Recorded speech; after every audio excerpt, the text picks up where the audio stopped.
Today I'm going to show you my cinnamon roll recipe. This is the ingredients that you'll need for the dough. All-purpose flour, just unbleached preferably, pure cane sugar, buttermilk, sea salt, salted butter, softened, mashed potato flakes. Yep, mashed potato flakes. And instant yeast. You want the gold pack. It's made especially for sweetbreads that have eggs and butter and stuff like that because it makes it harder to rise. You can use any kind of instant yeast, but it will take about 3 times longer to rise. So just be patient and it'll work fine. Heat up your buttermilk for about a minute. You just want it lukewarm. Add it to your bowl. Then you add your softened butter. And you don't want your butter to be melty, just softened enough to where if you push your finger into it, it leaves an indentation. I like to scrape it off because, well, heaven forbid we leave a little bit of butter behind. Then you're going to add your sugar. This recipe, you just dump everything in and then you start kneading. It's one of the nice things about it. Add your eggs. You'll notice I'm using more than is in the recipe below because I am doubling the recipe. So you add your flour, your salt, there's those potato flakes, yeast, mix it around a bit, put it in a dough hook and start it on low. This is sped up, and then you can speed it up to knead it. You want to go until it's a really soft dough that starts sticking to the edges again, or to the sides. It's going to be a little bit tacky, kind of like a Post-it note when you touch the sticky part. That's what you're looking for. So stop your machine. You can scrape down the sides. You want to make sure that there's no dry spots, no little patches of liquid at the bottom. You just want to make sure you get it all up. Then you pull on it and see how nice and stretchy that is. You want to develop the gluten in that flour. That's a really good indication. What you do is you kind of spread it gently. See how it's tacky, like a Post-it note? Keep spreading it and pulling it gently. What you're trying to do is get a little window where it's kind of translucent. You can almost see through it. See it there? That's what you're looking for. That means your dough is ready. Alrighty? So throw that back in. Gonna form it into a ball. Excuse me. Cover it up. In the same bowl that you mixed it in is fine. Set it aside while you make the filling. Then you're going to use dark brown sugar. You can use light if you like, but dark brown has more molasses in it. It's a deeper flavor. To me, it's not quite as sweet, and there's plenty of sugar in this. When you're measuring brown sugar, you should always pack it in. See how I'm pushing it in? You want to make sure that it's really well packed, and then that's how you get it measured correctly. Add that to your bowl. Then get your cinnamon. As you can tell, we go through a lot of cinnamon in this house. Get that added in. And then what you're going to do is you're going to just stir this around and break it up and get it really well mixed. Remember, I am doubling, so when you're watching this, just make sure that you understand and remember that. See how it's kind of crumbly, but it's all mixed together. It's perfect. There you go. It will be a little sticky from all that molasses. It will kind of clump together. There. That's exactly what you're looking for. Now you want to clean off your counter really well. I usually brush the crumbs off by hand, then spray it with some vinegar and water mixture because you want to disinfect it. Wipe that down really good and then feel your counter again to make sure that all the crumbs are gone. What you're going to do is you're going to have the dough and see it's only rested about 10 minutes. It's risen a little, but that has allowed it to do is the gluten is relaxed.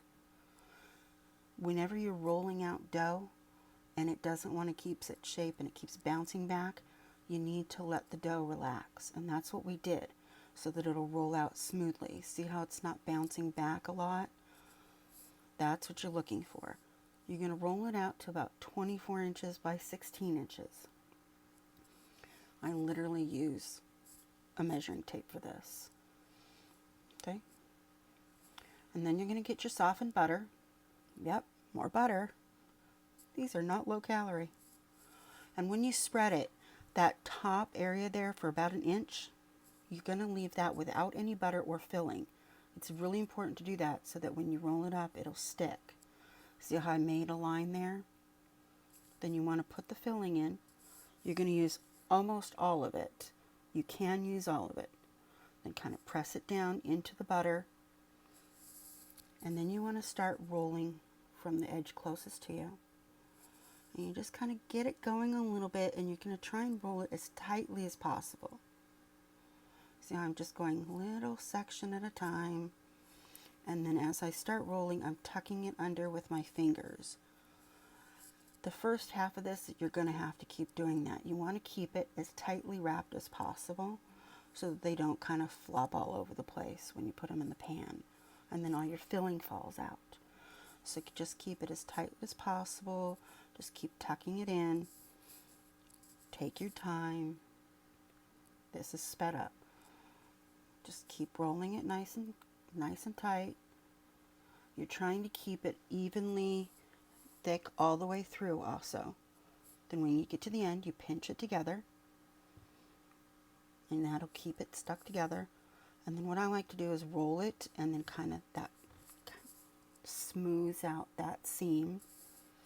And then what I'm doing here is I'm just kind of rolling it and pushing in the edges so they're not thinner, and then kind of stretching it out and getting it all kind of evenly thick. And then I like to lay the measuring tape there so that it's easier to get the slices even.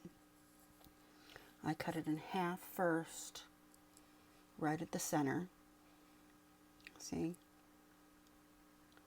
I'm making sure that it stays consistently thick throughout it. That way you don't have little ones and big fat ones, and then they don't bake evenly. You want to use a serrated knife, and I just go about halfway and just kind of mark, and then cut all the way through. You want to grease your 9x13 pan, put them in, and cover it until they rise to double. Once they've doubled in size, you're going to be baking it. And while they're baking, you want to make your glaze. You're going to put butter, cream cheese, powdered sugar, vanilla, and I like to add a little bit of almond extract also. It gives it just a little bit of a little more depth and flavor. And then a little bit of salt. And you want to mix this starting on low so you don't have powdered sugar flying everywhere. And then you can speed it up. There, I'm speeding it up. And you want to get it nice and creamy. Stop it. Scrape down the sides and your paddle. Make sure there's no powdered sugar on the bottom or pure butter or anything. Beat it again till it's nice and smooth. And now your topping is perfect. As soon as they come out of the oven, you want to top them with about half of what you normally will have on it.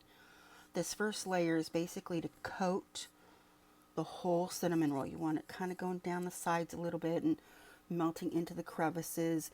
It keeps it soft and sealed and nice and gooey. And then you can go back and add a little more if you want, if you like a lot of the icing. As we do, as you can tell. My son couldn't wait. So as soon as we were able to cut them, he was taking it out. You do want to let them cool a bit, because if not, they dry out. Alright? So it's best to wait till they're just about cool completely, and then just reheat it for about 12 seconds in the microwave. As you can see, he'll take a fork to it. It's really tender and soft.